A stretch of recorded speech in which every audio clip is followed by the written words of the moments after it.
The great chamber of Harmonia Prime had seen many species rise and fall. For 10,000 years, the Galactic Council had gathered here to decide the fate of civilizations. The walls were made of living crystal that glowed with soft blue light. Hundreds of delegates sat in floating chairs arranged in a massive circle. In the center, a platform rose where speakers could address everyone at once. Today, the chamber was tense. Ambassador Kim Yuna could feel it the moment she walked in with her small delegation. She was a woman of 43 years with black hair pulled back in a simple style. She wore the dark blue uniform of Earth's diplomatic corps. Beside her walked Admiral Park Do-yeon, a tall man with gray at his temples and calm eyes that had seen too many battles. The reason for the tension sat across the chamber. The Dominion delegation occupied an entire section, their scaled bodies gleaming under the lights. They were reptilian beings, each one standing over 2 meters tall. Their leader, Counselor Vrex, had teeth like knives and eyes like burning coals. His species had conquered 47 other races in their long history. They had never lost a war. High Speaker Moran called the session to order. She was ancient even by galactic standards, her body more machine than flesh now. Her voice still carried the weight of centuries.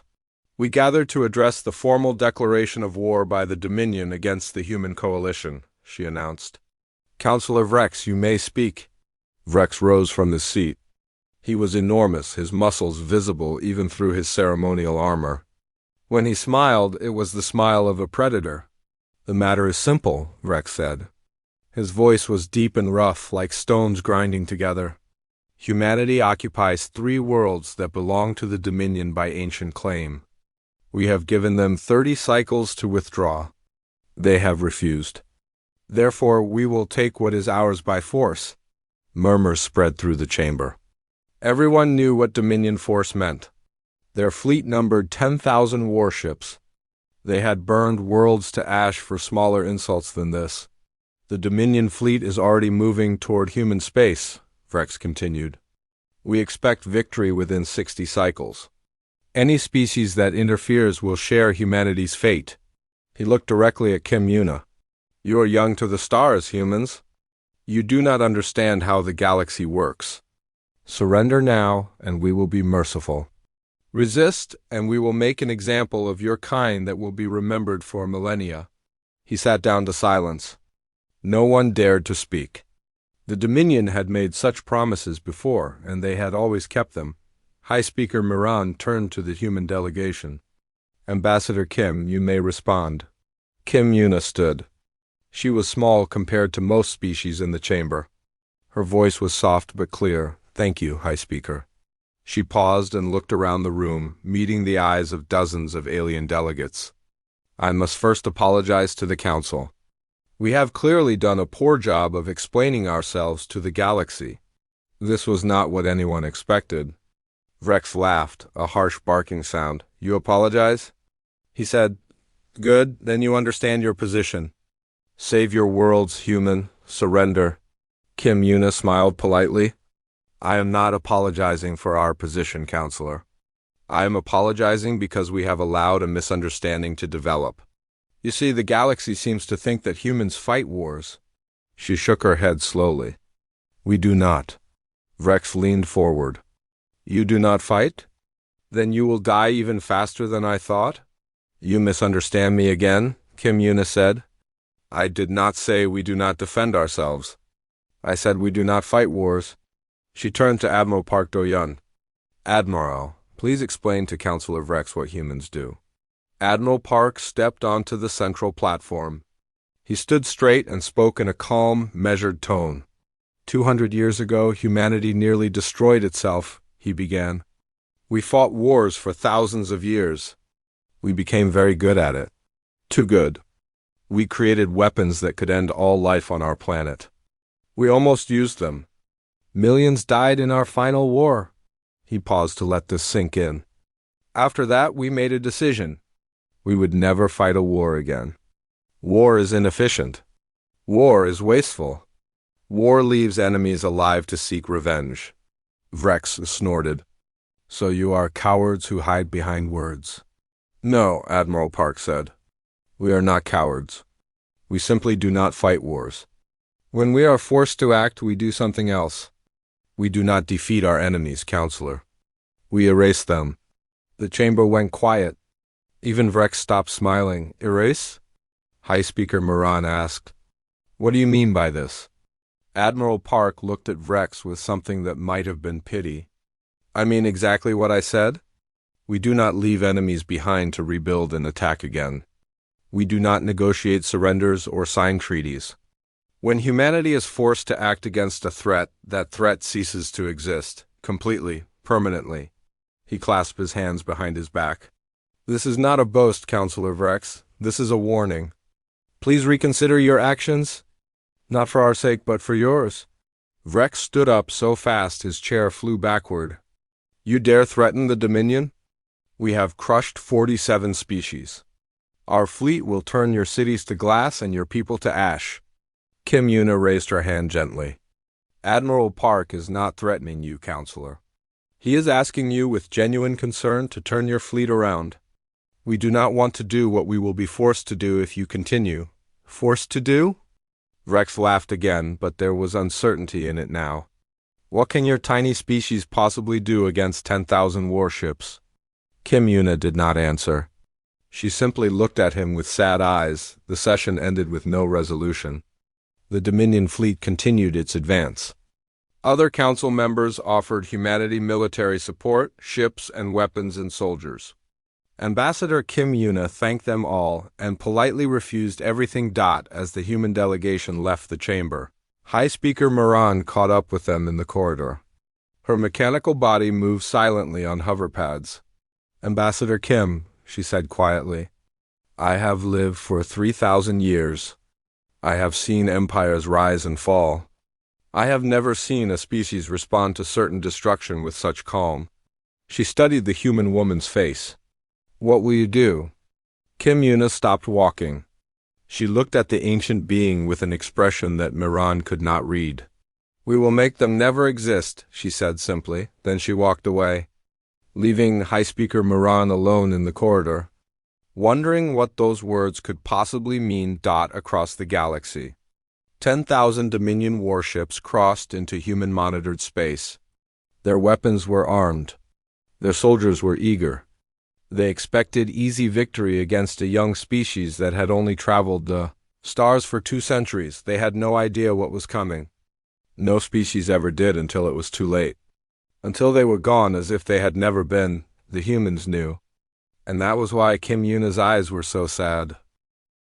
Lunar Base Sejong sat on the dark side of Earth's moon. It was humanity's most secret military installation, buried deep beneath the surface where no scanner could find it. The corridors were clean and white, lit by soft lights that never flickered. Everything was quiet and controlled, just like the people who worked there. General Choi Mina stood in the command center watching the main display. It showed the Dominion fleet as thousands of red dots moving through space toward Earth. She was a woman of 55 years with short gray hair and a face that rarely showed emotion. She had commanded human forces for 20 years and had never lost a battle. But she had also never started one. General, said Lieutenant Han Tiemann, a young officer at the tactical station, the Dominion fleet will enter the Sol system in 18 hours. Should I order our ships to intercept? No, General Choi said. Han Tiemann blinked. No? General, we have 600 warships ready to deploy. We can at least slow them down. I said no, Lieutenant. Order all human military vessels to fall back to defensive positions around Earth and the colonies. No engagement. No contact with the enemy. The young officer stared at her. Around the room, other staff members exchanged confused looks. They had all trained for this moment, prepared to defend their homes. Now they were being told to stand down. General, Han Tiemann said carefully, if we don't engage them in deep space, they'll reach Earth with their full force. We'll be fighting above our own cities. General Choi turned to look at him. Her eyes were calm but heavy with something he did not understand. We will not be fighting at all, Lieutenant. Now carry out my orders. Han Tiemann swallowed and nodded. Yes, General. The next few hours were strange. Messages came from allied species offering support. The Merchant Collective sent word that they could provide 200 armed transport ships. The Assembly of Free Worlds offered ground troops. Even some council members who had stayed silent during the session sent private communications asking what they could do. General Troy thanked them all and refused every offer. She also sent a general broadcast to all non-human vessels in the region: leave human space within 72 hours. No exceptions. This caused more confusion. Why would a species facing certain destruction send away potential allies? What were the humans planning? Deep in the base, in a section that did not appear on any official map, Dr. Beek Jisu prepared for a meeting she had hoped would never happen. She was the chief of the Temporal Operations Division, a department so secret that most of Earth's government did not know it existed. She was 40 years old, with tired eyes behind simple glasses. Her work had given her nightmares for 15 years. General Troy arrived at the secure briefing room alone. The door sealed behind her with a sound like a tomb closing. "Protocol Omega," the general said. It was not a question. Dr. Beek nodded slowly. "I've reviewed the situation. The Dominion meets all criteria. They have refused peaceful contact. They have declared intent to commit genocide against our species. They cannot be reasoned with." She paused. "We are authorized to proceed." General Troy sat down heavily. For a moment, she looked like an old woman carrying a terrible weight. "Explain it to me again," she said. "I need to understand exactly what we're going to do." Dr. Beek activated a display showing a timeline stretching back thousands of years. After the final war on Earth, "We developed temporal technology," she began. "We learned to send ships through time. At first, we thought we could use this to prevent our own wars. But we quickly learned that changing our own past created too many paradoxes. We couldn't change our history without destroying ourselves. But we can change others," General Troy said. "Yes, other species' timelines don't affect us directly. We can make changes to their past without creating paradoxes in our own present." Dr. Beek's voice was flat, like she was reading from a report. It was the only way she could talk about this. "Protocol Omega is our weapon of last resort. We don't defeat enemies, General. We make them never exist." "How?" "We send a ship to the target species past, usually thousands of years ago. We don't kill anyone directly. We make small changes to their environment. A river shifts its course. A mineral deposit becomes harder to find. A disease is prevented or introduced. These small changes cascade through time. They alter the species' development completely." General Troy closed her eyes. "And the result? The target species never becomes a threat. Sometimes they never develop space travel. Sometimes they never develop civilization at all. Sometimes they go extinct from natural causes that we arranged." Dr. Beek removed her glasses and cleaned them, a nervous habit. "In our present, they simply vanish. Everyone's memories change. Records change. The species is erased from history as if they never existed. But we remember.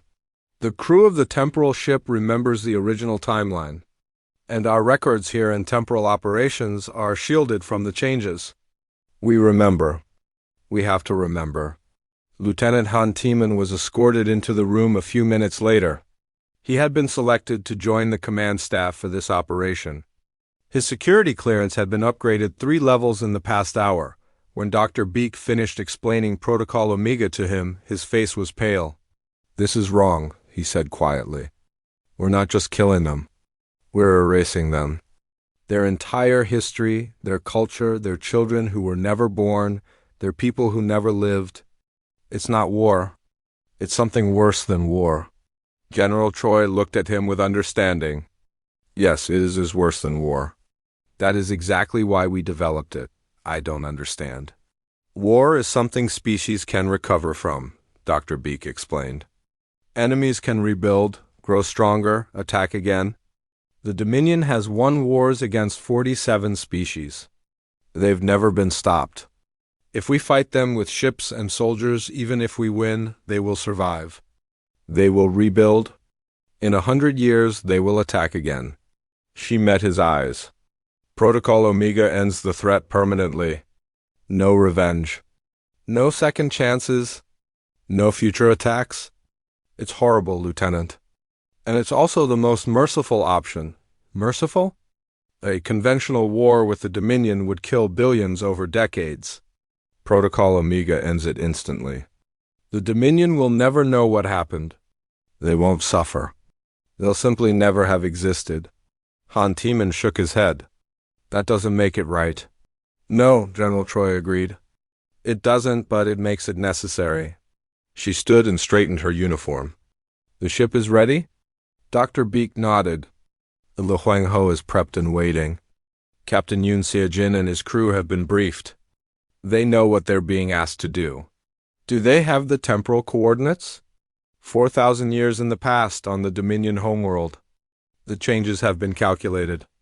Small environmental alterations that will cascade into complete developmental failure.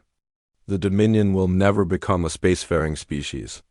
General Choi walked to the door, then stopped. Lieutenant Han, she said without turning around. You asked if this is wrong?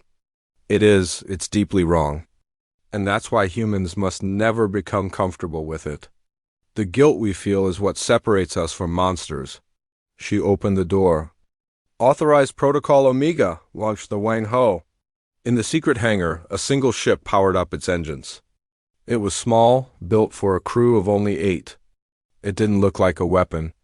It looked like an ordinary research vessel, but this ship was about to kill a species. Not with guns or bombs. With a shifted river and a buried mineral and a changed climate. With small things that would grow into genocide across 4,000 years, Captain Yoon Seo-jin sat in the command chair, his hands steady on the controls. His crew was silent. They all knew what they were about to do. Temporal jump in 30 seconds, said Specialist Oyunji at the navigation station above them. The Dominion fleet continued its advance. In 18 hours, they would reach Earth. They would begin the bombardment. They would kill millions of humans. They had no idea that they were already dead. They just didn't know it yet. The Wang Ho jumped into the past, and the future changed forever. The sky above Seoul burned orange with energy shields straining under Dominion weapons. 10,000 warships filled the space around Earth, their guns firing without pause. The bombardment had begun exactly when Counselor Vrex had promised it would. In the streets below, people looked up at the sky and prayed. They had been told to go to shelters, but many refused to hide. If this was the end, they wanted to see it. They wanted to face it with open eyes. The shields were holding, but everyone knew they could not hold forever. The Dominion had endless power and endless patience. They would burn through the shields eventually. And then they would burn through the cities on the bridge of his flagship. Counselor Vrex watched the bombardment with satisfaction. His teeth showed in a permanent smile. Increase power to forward batteries, he ordered. I want those shields down within the hour. Yes, Commander, his tactical officer replied. Vrex leaned back in his chair. This was even easier than he had expected.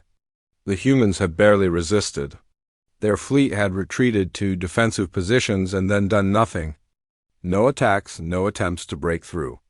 They just sat there, protecting their cities, waiting to die. Cowards, Vrex muttered. All that talk about erasing enemies, and they hide behind their shields like frightened animals. He did not notice that one of his junior officers was staring at his own hands with a confused expression. He did not notice that several displays around the bridge were flickering strangely. He was too focused on his victory, 4,000 years in the past. The Huang Ho orbited a very different world. The Dominion homeworld was blue and green, covered in vast forests and wide rivers. There were no cities yet, no technology, no spaceships. The beings who would become the Dominion lived in small tribes, hunting animals and gathering plants. They were intelligent and strong, but they had not yet built a civilization. Captain Yoon Seo-jin looked down at the planet on his display. It was beautiful, peaceful, innocent. Position confirmed, Specialist Oyunji reported. We are 4,200 years before present in stable orbit. No detection by native population. Captain Yoon nodded slowly. What are our targets? Dr. Beek Jasu had sent a technical team with them. The lead scientist, a quiet man named Kang Junsu, stepped forward with a tablet. 3 primary alterations, he explained. First, we will adjust the course of the main river in the southern continent. Currently, it flows through the region where the Dominion will build their first great city. We will shift it 300 kilometers to the east. Without reliable water, that city will never be built. Second, Captain Yoon asked, a mineral deposit in the northern mountains. It contains rare elements that the Dominion will use to develop their first space drives. We will cause a geological shift that buries it too deep to find. They'll have to develop different technology, which will take much longer. And third, Kang Junsu hesitated. A parasite. There is a blood parasite that currently infects about 30% of the population. It makes them tired and sick but rarely kills them. We will eliminate it. Captain Yoon frowned. We're going to cure a disease. How does that help us? The parasite keeps their population low. Without it, their population will grow much faster. They'll use up their resources more quickly. By the time they develop advanced technology, their planet will be damaged beyond repair. They'll never have the resources to build a space fleet. The bridge was silent. They were going to heal a disease, and that healing would eventually destroy an entire species. We're not killing anyone, Kang Junsu said quietly. We're just changing things. Small things. Small things that will kill billions, said Oyunji. Small things that will save billions, Captain Yoon replied. His voice was heavy. Our billions. Our children. Our future. He closed his eyes for a moment, then opened them with cold determination. Begin the alterations. Start with the river. The work took 6 hours. The Huang Ho used precise gravitational beams to shift rock formations deep beneath the surface. They released targeted biological agents to destroy the parasite. They caused small earthquakes that changed the landscape on the planet below. The primitive tribes felt the ground shake and saw the river change course. They thought the gods were angry. They did not know that gods from the future were rearranging their destiny. When it was done, Captain Yoon ordered the ship to hold position. They had to wait and observe. The changes needed to take effect. How long? He asked Kang Junsu. The cascade will begin immediately, but the effects will take generations to become clear. By the time this species reaches its industrial age, they will be on a completely different path. They will never become the Dominion we know. They'll still exist? Yes, but as a different species. Different culture, different technology, different values. The beings who declared war on us will never be born. Their parents will never be born? Their ancestors 100 generations back will live different lives and have different children. Captain Yoon looked at the peaceful planet one last time. Will they be better? He asked. The new version of them? Kang Junsu shook his head. We don't know. We can't know. We can only make sure they're not a threat to us. In the present, the bombardment of Earth suddenly stopped. Counselor Vrex was shouting orders when his voice cut off. He looked down at his hands and saw them flickering, becoming transparent, becoming nothing. What? He started to say. Dot around him. His bridge crew was fading. Their bodies were losing color, losing form, losing reality. Consoles that had been solid metal were becoming ghostly outlines. What's happening to us? Screamed a young officer. He tried to grab a railing, but his hands passed through it. Rex felt his memories changing. He remembered being born, but the memory was fading. He remembered his father, but his father's face was disappearing. He tried to remember his homeworld, and there was nothing. Just empty space where a planet should be? No, he whispered. No, this is not possible. We are the Dominion. We have existed for 5,000 years. We have conquered, but he could not remember what they had conquered. He could not remember any victories. He could not remember anything at all. The last thing Vrex felt before he ceased to exist was fear. Pure, absolute fear of the humans who had done this? The humans who did not fight wars, the humans who erased enemies. Across the Dominion fleet, 10,000 ships began to vanish. They did not explode. They did not burn. They simply stopped existing as if they had never been real at all. Soldiers faded mid-step. Officers disappeared mid-sentence. Weapons that had been firing at Earth became silent, then became nothing. And soul. People looked up and saw the sky clearing. The orange glow of the shields faded because there was nothing to shield against anymore. The ships were gone. At first, there was confusion. Then there was silence. Then, slowly, there was cheering. On the moon, General Choi Mina watched her displays with a face that showed no joy.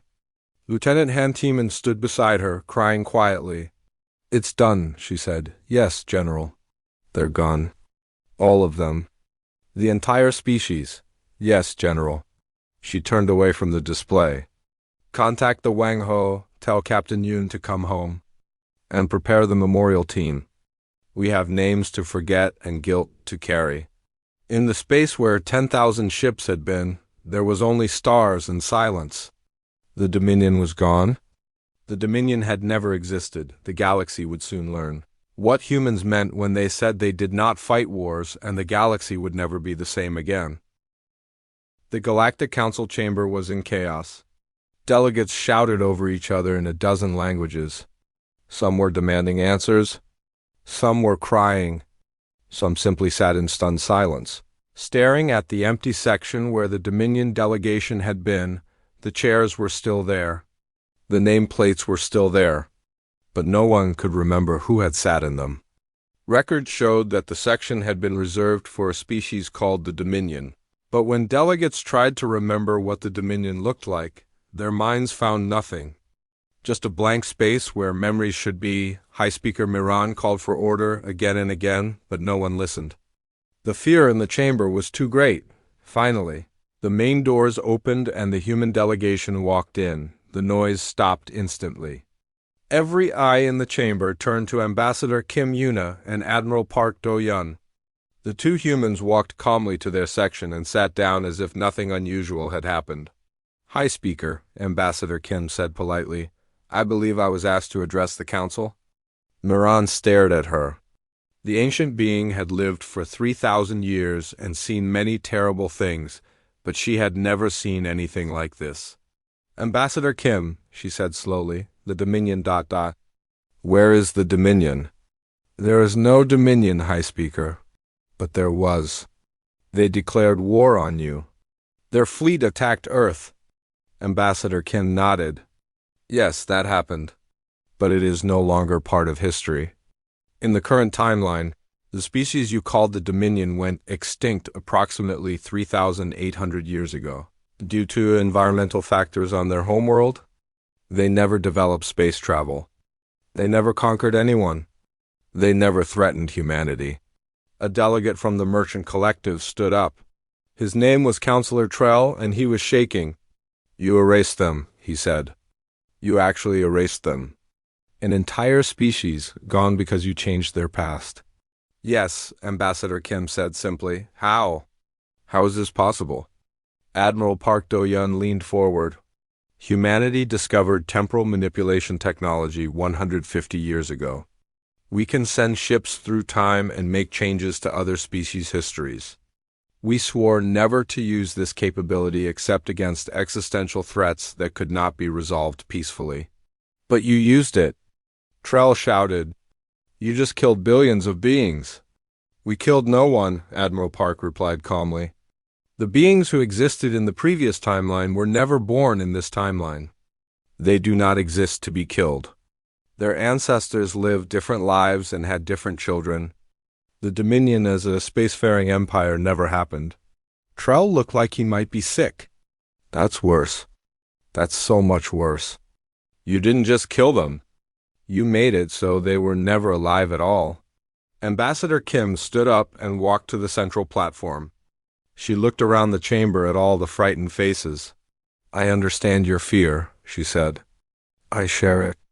What we did was terrible. We know that. But I want you to understand why we did it, and why we built this capability in the first place." She paused to let the chamber settle. 200 years ago, humanity nearly destroyed itself. We fought wars for our entire history. We became extremely good at killing each other. Eventually, we developed weapons that could end all life on our planet. We came within minutes of using them. She clasped her hands in front of her. After that, we made a decision. We would never fight a war again. Wars leave survivors. Survivors rebuild. Survivors seek revenge. Wars never truly end. She looked at the empty Dominion section. The Dominion declared their intention to commit genocide against humanity. They refused all peaceful solutions. They had conquered 47 species in their history and never been stopped. If we had fought them with ships and soldiers, even if we won, they would have survived. In a century, they would have attacked again. Our children's children would have faced the same threat. So you erased them, Miran said. Yes, we removed the threat permanently. No survivors to rebuild. No descendants to seek revenge. The war is over because it never happened. Our future is safe? Kim Yuna's voice became heavy with emotion. And we will carry the guilt of that choice forever. A young delegate from a species Kim did not recognize raised a hand.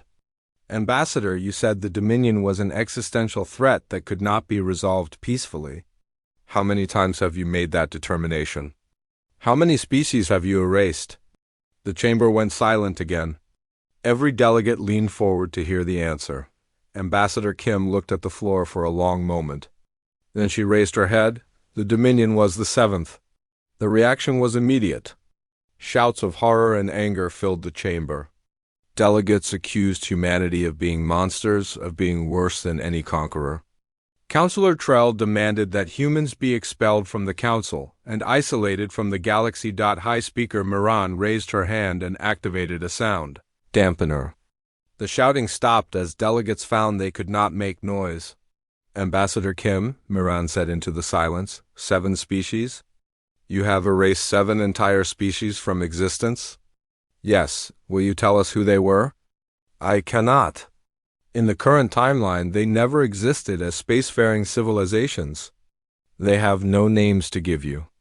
They have no histories to describe. We remember that they existed, but the galaxy has no record of them. The sound dampener was turned off. This time, no one shouted. The horror was too deep for anger now. Admiral Park Do-yeon stood and joined Ambassador Kim on the platform. We take no pride in this, he said. Every member of every temporal mission requires extensive psychological care afterward. Many never fully recover from what they have done. The guilt is intentional. We must never become comfortable with erasing species. We must always feel the weight of it. He looked around the chamber. If we ever stop feeling guilty, we will have become the very monsters we protect against. Councillor Trell found his voice. You protect against? You call this protection? You are the greatest threat this galaxy has ever seen. Perhaps, Admiral Park admitted. And perhaps that is why the galaxy is now safe. Every species with the power to threaten humanity has been removed. Every empire that would have committed genocide has been erased before they could begin. His voice hardened. We do not ask you to like us, Counselor. We do not ask you to trust us. We only ask you to understand that we will do what we must to survive. And we would prefer never to do it again. Ambassador Kim raised her hand. One more thing? I know many of you are wondering if we might use this power against you. I want to address that directly. The chamber tensed. We will not, Kim Yuna said firmly.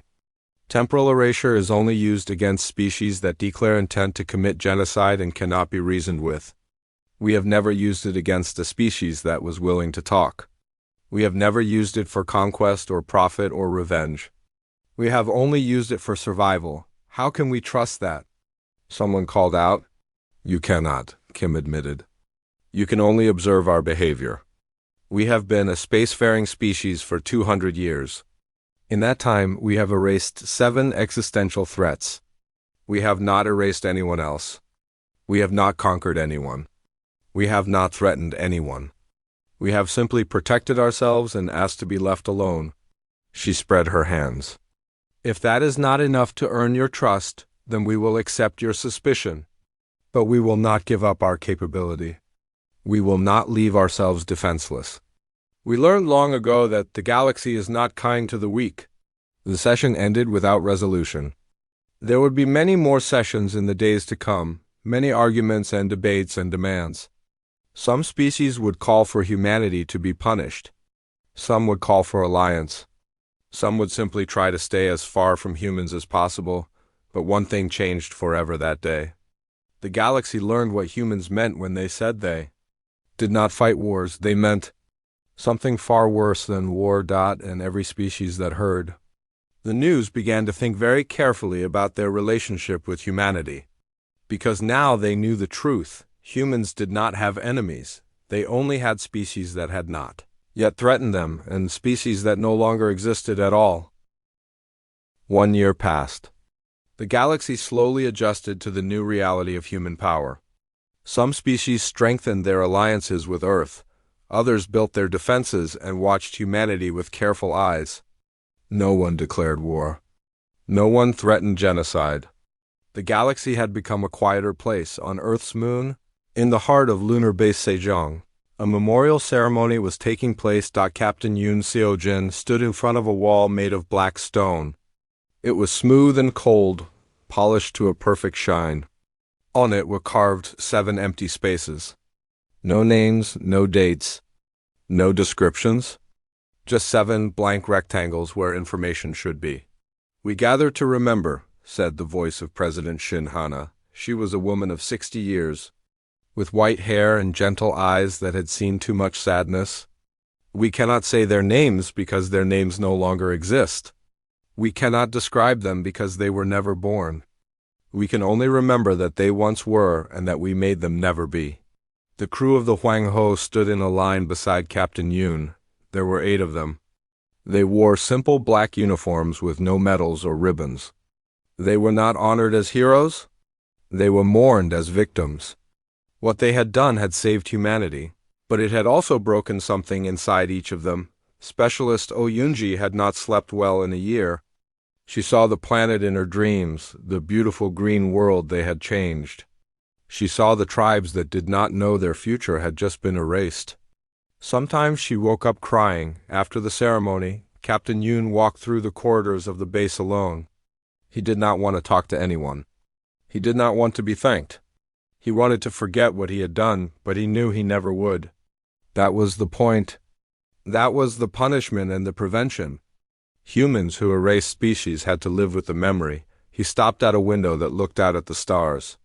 So many worlds out there. So many species. And now they all knew what humans could do, Captain Yoon. He turned. High Speaker Miran stood behind him. She had come all the way from Harmonia Prime for this ceremony. Her mechanical body hummed softly in the quiet corridor. "High Speaker," he said, "may I speak with you?" "Of course." Miran moved to stand beside him at the window. For a long moment, neither of them spoke. "I have lived for 3,000 years," Miran said finally. "I have seen species rise and fall.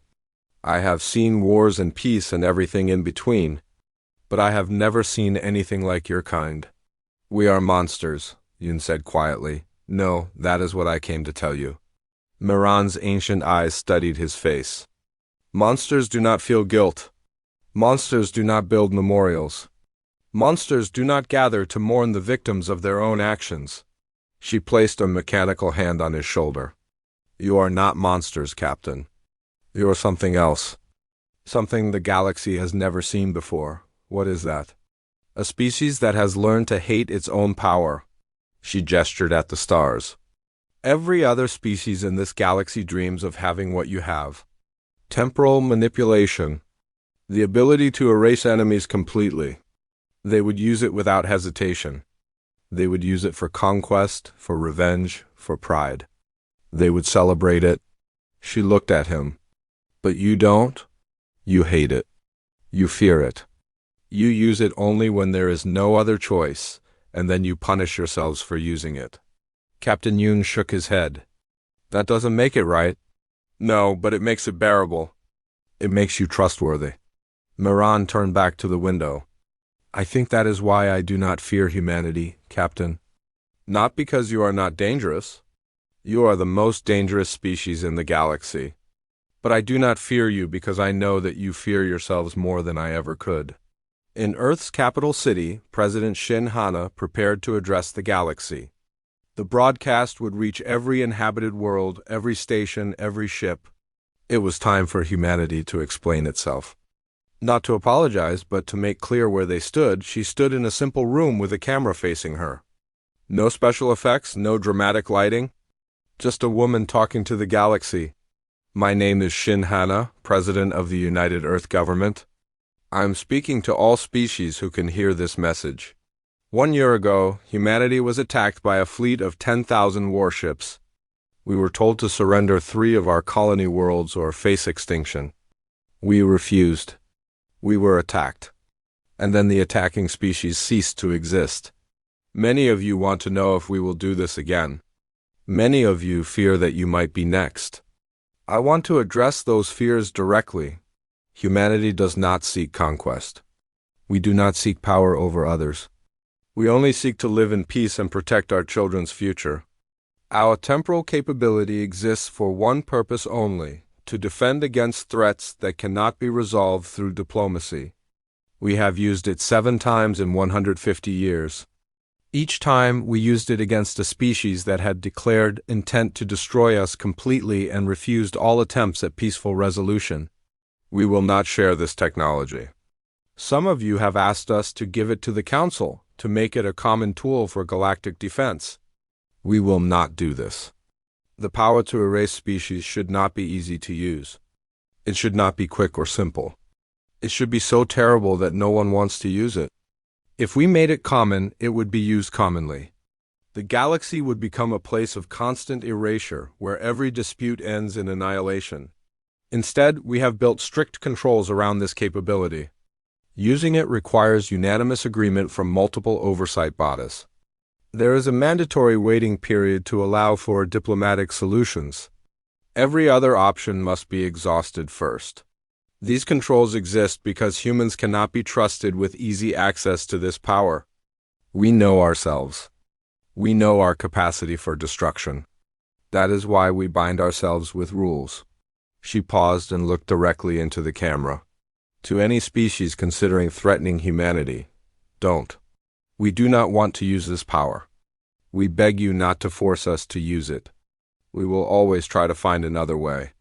But if you declare your intent to destroy us, if you refuse all peaceful solutions, if you force us to choose between our children's survival and your existence, we will choose our children.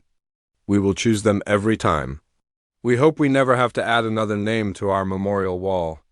We hope the 7 species we have erased will be the last. But we will not promise this. We will not lie to you. If we are threatened with extinction again, we will respond the same way. We are not proud of what we can do. We are not happy about it. But we will not give it up. The galaxy is dangerous, and we will not be victims. She took a breath and softened her voice. We offer friendship to any species that wants it. We offer trade and cooperation and alliance. We want to be part of this galaxy, not apart from it. But we will protect ourselves, always, no matter what it takes. The broadcast ended. Across the galaxy, billions of beings watched it and thought about what it meant. Some were angry. Some were afraid. Some were relieved. But all of them understood one thing clearly: humanity was not to be tested back at Lunar Base Sejong. Ambassador Kim Yuna stood in front of the memorial wall after everyone else had left. A young alien diplomat found her there. Kim did not recognize her species, something new, perhaps from a world that had only recently joined the council. Ambassador Kim, the young diplomat said carefully. May I ask you something? Of course. Do you regret it? Developing this capability? Kim Yuna looked at the 7 blank spaces on the wall. 7 species that had existed and now did not. 7 histories erased. Billions of beings who were never born because humans had decided they were too dangerous to exist. She thought about the first time she had learned the truth about human power. She had been young then, like this diplomat. She had felt the same horror, the same disbelief. How could her species have built something so terrible? But then she had thought about her children. Her nieces and nephews. The students in schools and the babies in nurseries. All the human lives that might end if a powerful enemy decided to destroy them, as she had understood. Every single day, she said finally. We regret it every day. We hate what we can do. We hate what we have done. She turned to face the young diplomat. But we regret the alternative more. We regret a universe where our children grow up in fear of extinction. We regret a future where powerful species can destroy whoever they want. We regret being helpless. She looked back at the wall. This capability is our sin and our salvation. It keeps us safe and it keeps us up at night. We will carry it forever because we must. Her voice dropped to a whisper. And we pray that we never use it again. The young diplomat nodded slowly and left her alone. Kim Yuna stayed at the wall for a long time, reading the blank spaces, remembering names that no longer existed. Somewhere above her, the stars continued their ancient dance, and the galaxy turned on, filled with species who now knew the truth about humanity. Humans did not fight wars. They did something much worse, and they would live with that truth forever. Below the 7 blank spaces, an inscription was carved into the stone. We remember that you were. We grieve that you are not. We pray we never add another name. The words would stand as long as humanity existed. A promise and a warning. A memorial and a threat. The galaxy was watching, and the galaxy would not forget.